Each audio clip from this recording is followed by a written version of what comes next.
नमस्कार दोस्तों, political science के 28वें लेक्चर में आपका स्वागत है। कल हमारे जेएस मिल्स के 2-3 टॉपिक जो रह गए थे, आज उनको हम कंप्लीट करेंगे। कल हमने डिस्कस किया था जेएस मिल्स को फादर ऑफ लिबरलिज्म कहा जाता है क्योंकि उन्होंने बहुत डिटेल से राइट टू लिबर्टी के ऊपर बोला है, लेकिन बारकर क्रिटिसिज्म भी करते हैं जेएस मिल्स का और बोलते हैं खोखली है जेएस मिल्स की लिबर्टी की वकालत। आज हमारा पहला टॉपिक है डिस्कशन का जेएस मिल्स के views freedom of speech and expression के बारे में। जेएस मिल्स कहते हैं सभी प्रकार की फ्रीडम्स में से सबसे ज़्यादा इंपॉर्टेंट फ्रीडम है freedom of speech and expression, यानी अभिव्यक्ति की आज़ादी, अपने बात कहने की आज़ादी, अपने आप को एक्सप्रेस करने की आज़ादी। जेएस मिल्स ना सिर्फ freedom of speech and expression की वकालत करते हैं बल्कि फ्रीडम ऑफ एक्शन की बात भी करते हैं। मेरे मन में कोई विचार आया, मेरे मन में कोई थॉट आया, मेरे पास पूरी आज़ादी होनी चाहिए उस थॉट के हिसाब से मैं एक्शन ले सकूं। इस प्रकार की बात जेएस मिल्स कहते हैं। और JS Mills freedom to form association की भी वकालत करते हैं।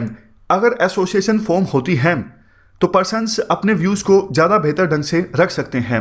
मान लीजिए राजेंद्र नगर में, मुखर्जी नगर में या फिर कहीं और एस्पायरेंट्स के साथ लैंडलॉर्ड्स गलत व्यवहार करते हैं, अत्याचार करते हैं। अगर सारे एस्पायरेंट्स इकट्ठे हो जाएं, एक एसोसिएशन बना लें, तो वो बेहतर ढंग से अपने व्यूज़ को रख सकेंगे।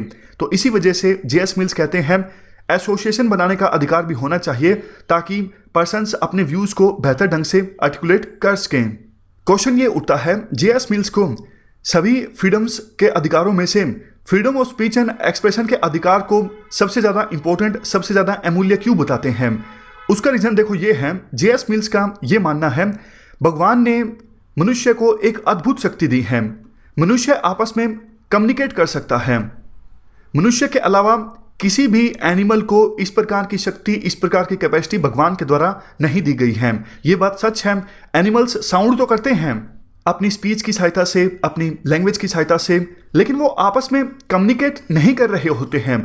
मनुष्य एकमात्र ऐसा प्राणी है जो एक दूसरे के साथ कम्युनिकेट कर सकता है। तो इसी वजह से जेएस मिल्स कहते हैं freedom of speech and expression जो है सबसे ज़्यादा अमूल्य है सभी फ्रीडम के अधिकारों में। क्वेश्चन अब ये उठता है यूटिलिटी क्या है, यानी फ़ायदा क्या है freedom of speech and expression का। जेएस मिल्स देखो प्रभावित है सोक्रेटिस के विचारों से भी। सोक्रेटिस ने, आपको याद होगा, कंसेप्ट दिया था डायलेक्टिक्स का, यानी डिबेट या फिर logical reasoning, thesis, antithesis, synthesis, आपको याद होगा ये सब कुछ।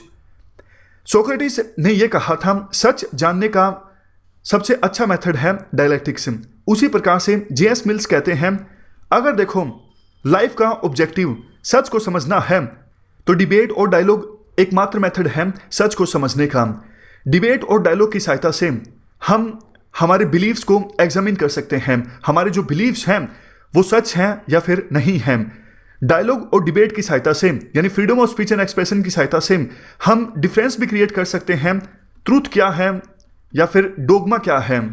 डोगमा का मतलब होता है हठ धर्मी या फिर जिद्दीपना, किसी बात को लेके आप अड़ जाते हो कि नहीं यही सच है। डोगमा क्या है, ट्रूथ क्या है, ये सब हम पता लगा सकते हैं डिबेट की सहायता से और डायलॉग की सहायता से, यानी freedom of speech and expression की सहायता से।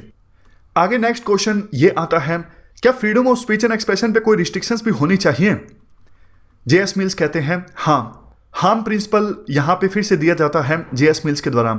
याद कीजिए हार्म प्रिंसिपल क्या था। जेएस मिल्स का हार्म प्रिंसिपल ये था अगर आपके एक्शन से तो उन मामलों में स्टेट के द्वारा इंटरफेयर किया जा सकता है। उसी प्रकार से जेएस मिल्स कहते हैं आपकी freedom of speech and expression से अगर कम्युनिटी को नुकसान पहुंचता है तो रिस्ट्रिक्शंस लगाई जा सकती हैं आपकी freedom of speech and expression पर, यानी स्टेट इंटरफेयर कर सकता है। हमारे संविधान में भी आपको पता है आर्टिकल 19 जो है राइट टू फ्रीडम का, काफ़ी सारी लिमिटेशंस भी हैं आर्टिकल 19 में। नेक्स्ट क्वेश्चन अब ये आता है जेएस मिल्स के अनुसार किसके पास freedom of speech and expression का अधिकार होना चाहिए? जेएस मिल्स तो देखो ये भी कह देते हैं इवन कोई पर्सन अगर पागल है उसके पास भी freedom of speech and expression का अधिकार होना चाहिए। जेएस मिल्स इसकी जस्टिफिकेशन भी देते हैं। जेएस मिल्स कहते हैं सच, यानी देखो ट्रुथ का नहीं पता, सच तो कहीं से भी आ सकता है। यानी कोई मैड पर्सन, पागल आदमी कुछ बोल रहा है, उसकी बातों में भी सच्चाई हो सकती है। और सच को सप्रेस नहीं किया जा सकता, सच को आप दबा नहीं सकते। दबा सकते नहीं तो अगर आप उस पागल पर्सन को बोलने से रोक रहे हो तो इसका मतलब आप सिर्फ पोस्टपोन कर रहे हो। आज नहीं तो कल सच सामने आएगा ही। एक पल के लिए आप दबा रहे हो किसी की आवाज को तो इसका मतलब आप पोस्टपोन कर रहे हो। थोड़े दिनों बाद सच सामने आ जाएगा, लेकिन सच को दबाया नहीं जा सकता, सच सामने आएगा जरूर। इसलिए कोई फायदा नहीं है सच को एक्सप्रेस करने का। आप सबको freedom of speech and expression का अधिकार दीजिए।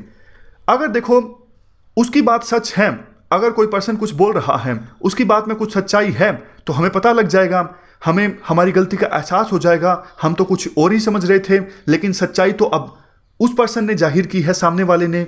अगर देखो सामने वाले पर्सन की बात गलत है तो उसे पता लग जाएगा कि अरे मैं सोच रहा था मेरी बात सही है, लेकिन दूसरों से बात करके मुझे पता लगा मेरी बात तो गलत थी। कहने का एसेंस ये है, अगर कोई पर्सन कुछ बोल रहा है या तो सामने वालों को पता लग जाएगा कि ये जो बोल रहा है उसकी बात सही है और हमारी गलत है, या उनको ये पता लग जाएगा हमारी बात सही है उसकी बात गलत है। यानी सामने वाले पर्सन को एहसास हो जाएगा कि मेरी बात गलत है और सामने वालों की बात सही है। सच तो पता लगेगा ना, कुछ भी हो, डिबेट तो होगी ना। डिबेट तभी संभव है जब freedom of speech and expression का अधिकार होगा सबके पास। डायलॉग तो तभी होगा ना। बिना डायलॉग के, बिना डिबेट के सच्चाई नहीं बाहर आ सकती। इसलिए डायलॉग के लिए, डिबेट के लिए freedom of speech and expression का होना जरूरी है, तभी सच सामने आ सकता है। आगे जेएस मिल्स एक काफी अच्छा एग्जाम्पल भी देते हैं। मान लीजिए एक ग्रुप में 100 पर्सन्स हैं, किसी बात को लेकर डिबेट चलती है, यूथनेशिया होना चाहिए या फिर नहीं होना चाहिए। 99 लोग यूथनेशिया के पक्ष में बोलते हैं। इसका मतलब ये नहीं 100 में से एक पर्सन जिसकी राय यूथनेशिया के अगेंस्ट में है और उसकी राय 99 लोगों से नहीं मिलती है तो उस एक पर्सन की आवाज को दबा दिया जाए। नहीं, ऐसा नहीं होना चाहिए। हो सकता है कि वो पर्सन सच बोल रहा हो तो एटलीस्ट उस एक पर्सन की आवाज को सुनना बहुत ज्यादा जरूरी है। और इवन देखो इसी ग्रुप में मान लीजिए 100 पर्सन्स का ग्रुप है और एक पर्सन जो पावर में है, वो जो बोल रहा है सिर्फ उसकी बात को माना जाए और बाकी 99 लोगों को चुप करवा दिया जाए, ये भी गलत है। दोनों केसेस गलत हैं। यहां पर एक फेमस लाइन यूज की जाती है जेएस मिल्स के द्वारा, it means neither the tyranny of one over all note the tyranny of all over one is acceptable. Tyranny का मतलब होता है निरंकुश पावर, अत्याचारी, या फिर आप कह सकते हो। तो अगर ये स्टेटमेंट आ जाती है तो इस स्टेटमेंट के आंसर में आपको जेएस मिल्स की जो freedom of speech and expression की थ्योरी है उसे एक्सप्लेन करना है। अब बात करते हैं क्रिटिकली असेसमेंट की। क्रिटिकल असेसमेंट में कहने को कुछ बहुत ज़्यादा नहीं है। जेएस मिल्स, जैसा कि इनको कहा जाता है फादर ऑफ लिबरलिज्म, चैंपियन हैं freedom of speech and expression के।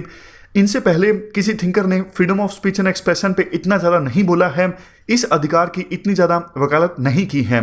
तो जेएस मिल्स पहले ऐसे थिंकर हैं जिन्होंने freedom of speech and expression को इतना ज़्यादा डिफेंड किया है।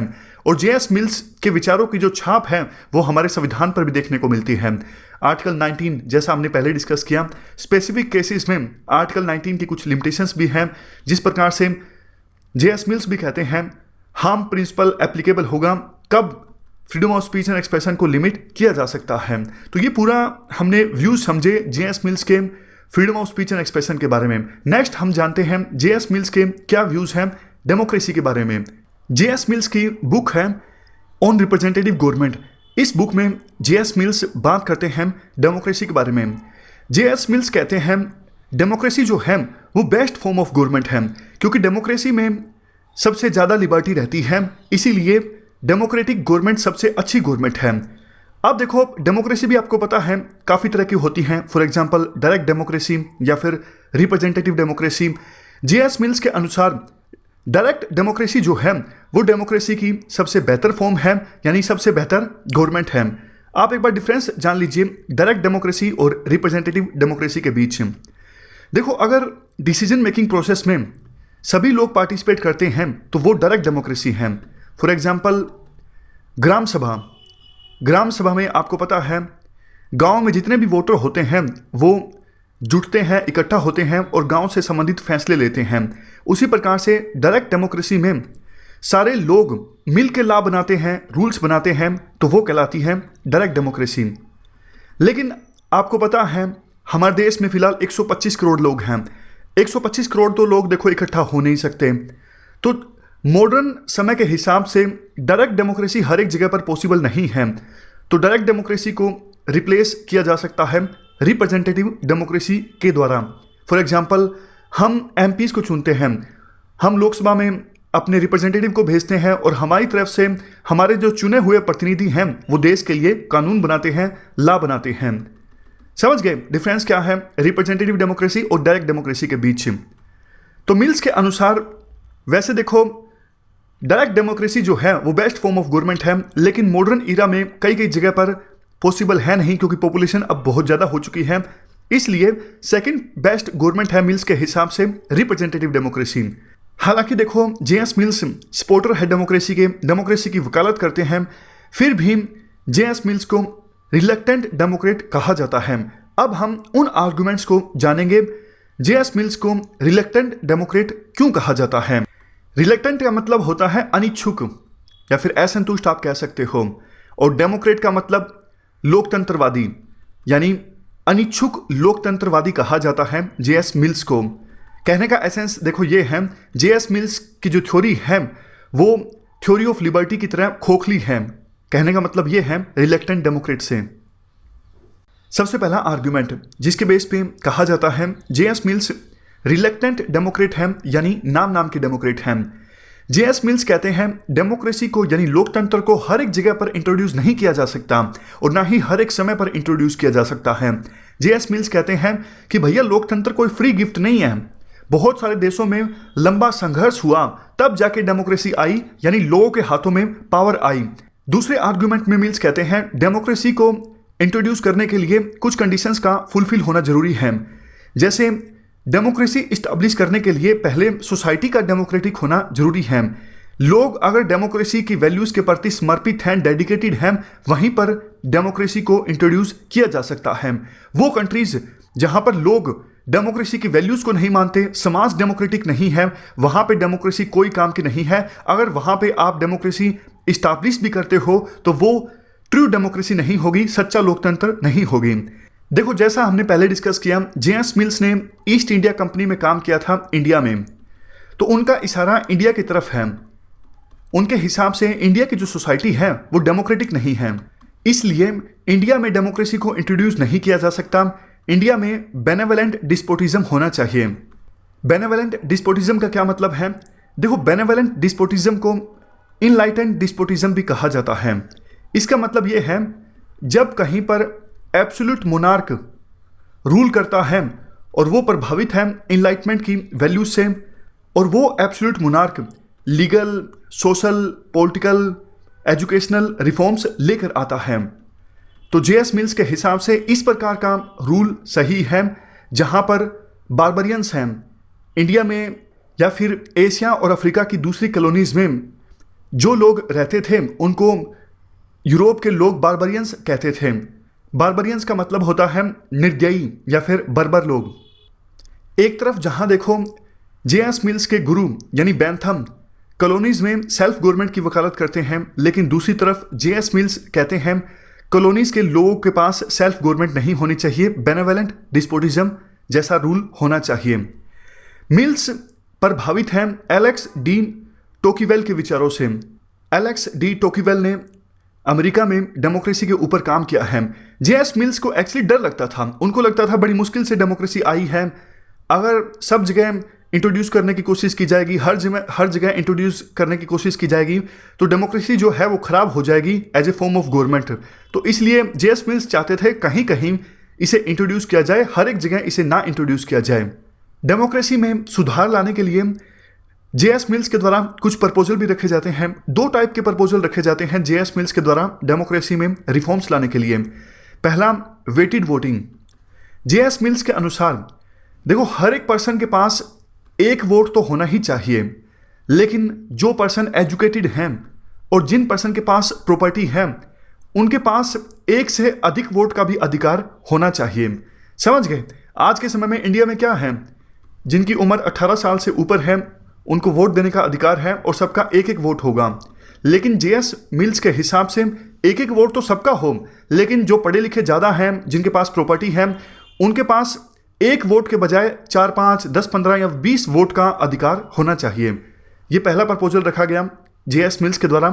दूसरा प्रपोजल जेएस मिल्स के द्वारा ये रखा गया प्लूरल वोटिंग। मान लीजिए मैं रहता हूँ हरियाणा में, मेरी प्रॉपर्टी है हरियाणा में, तो मुझे हरियाणा में तो वोट का अधिकार होना ही चाहिए। लेकिन अगर मेरी प्रॉपर्टी दिल्ली में, पंजाब में, महाराष्ट्र में, तमिलनाडु में, केरल में, जहां जहां पर मेरी प्रॉपर्टी है, वहां वहां मुझे वोट का अधिकार होना चाहिए। ऐसा बोला गया जेएस मिल्स के द्वारा। मतलब प्लूरल वोटिंग, मल्टीपल कंस्टिट्यूएंसीज में वोटिंग, जिस जिस कंस्टिट्यूएंसी में प्रॉपर्टी है उस कंस्टिट्यूएंसी में वोट का अधिकार होना चाहिए। डेमोक्रेसी में रिफॉर्म लाने के लिए दो मुख्य प्रपोजल ये रखे गए जेएस मिल्स के द्वारा। लेकिन इसके अलावा छोटे छोटे और भी प्रपोजल दिए गए डेमोक्रेसी में रिफॉर्म्स लाने के लिए। जैसे प्रोपोर्शनल रिप्रेजेंटेशन को फेवर किया जेएस मिल्स ने। जेएस मिल्स ने यह भी कहा हाउस ऑफ लॉर्ड्स ज़्यादा ताकतवर होना चाहिए as comparison to House of Commons. यानी आसान शब्दों में बात करें, जेएस मिल्स के हिसाब से राज्यसभा के पास ज़्यादा पावर्स होनी चाहिए as comparison to Lok Sabha. JS Mills ने ओपन बैलेट की वकालत की थी as comparison to secret ballot, क्योंकि आपको पता ही है JS Mills freedom of speech and expression की मांग करते हैं। तो उसी के अनुसार अगर ओपन बैलेट रहता है तो ज़्यादा अच्छा रहता है, ऐसा कहा जेएस मिल्स ने। और सबसे लास्ट में जेएस मिल्स के द्वारा बोला जाता है महिलाओं को भी वोट देने का अधिकार होना चाहिए। अगर देखो हम जेएस मिल्स के डेमोक्रेसी से संबंधित प्रपोजल्स की बात करें, हम लास्ट दो प्रपोजल को छोड़ दें।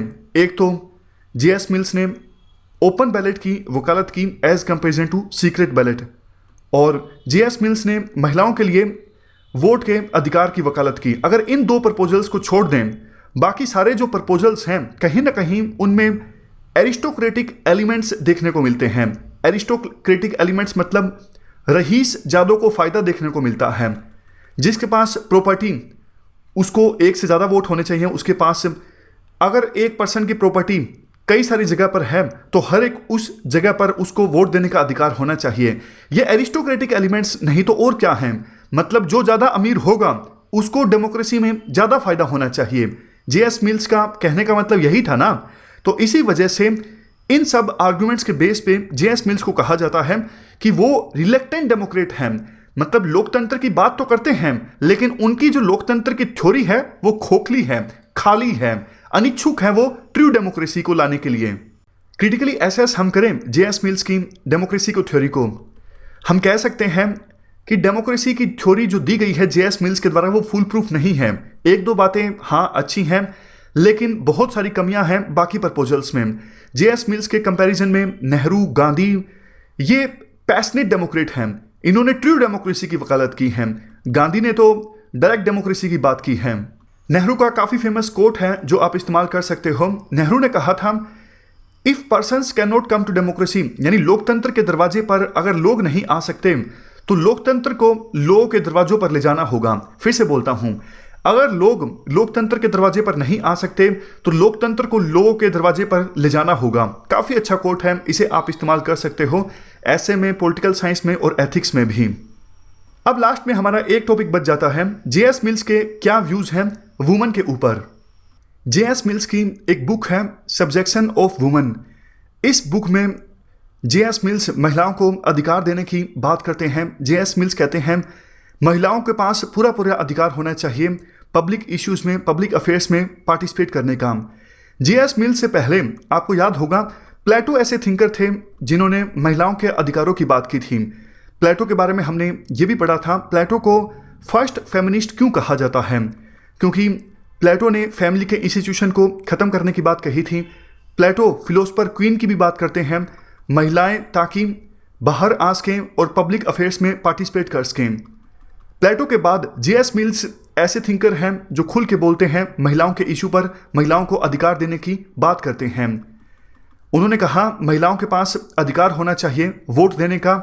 जेएस मिल्स ने यह भी कहा देखो वैसे स्लेवरी को तो ख़त्म किए बहुत साल हो चुके हैं, लेकिन महिलाएं जो हैं अभी भी गुलामी कर रहे हैं, यानी वुमेन्स एज ए मैन के सबॉर्डिनेट हैं, तो स्लेवरी की फॉर्म में काम करती हैं महिलाएं।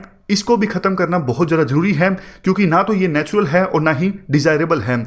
अगर वुमन को छूट दी जाती है कि वो पब्लिक अफेयर्स में पार्टिसिपेट करें तो इसका बहुत फ़ायदा होगा, इससे सरकार को फ़ायदा होगा। और इवन देखो, महिलाएं घर की चार दीवारी में रहते हैं, काफ़ी तरह की नेगेटिविटी एसोसिएट हो जाती हैं महिलाओं के साथ।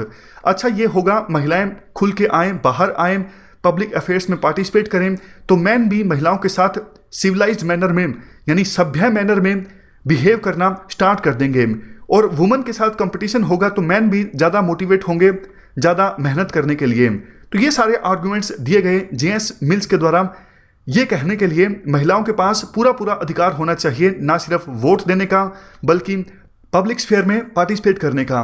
तो इस प्रकार से हमने जेएस मिल्स के विचारों को जाना वुमन के बारे में। जेएस मिल्स अब हमारा ख़त्म हो चुका है। नेक्स्ट थिंकर है कार्ल मार्क्स। कार्ल मार्क्स बहुत ही ज़्यादा इंपॉर्टेंट है सिलेबस के हिसाब से भी, और सबसे ज़्यादा इन्फ्लुएंशियर थिंकर भी हैं। कल हम डिस्कस करेंगे कार्ल मार्क्स के बारे में। शुरुआत में जो मैंने आपको बताया था psir.onlyias.com, psir.onlyias.com, इस पोर्टल पर आपका अकाउंट बना हुआ है। आप फॉरगॉट पासवर्ड पर क्लिक कीजिएगा और लॉगिन कीजिएगा, अपना पासवर्ड हासिल करके लॉगिन कीजिएगा। वहां पर आप आंसर राइटिंग कर सकते हो पॉलिटिकल साइंस की। Thank you very much for discussion.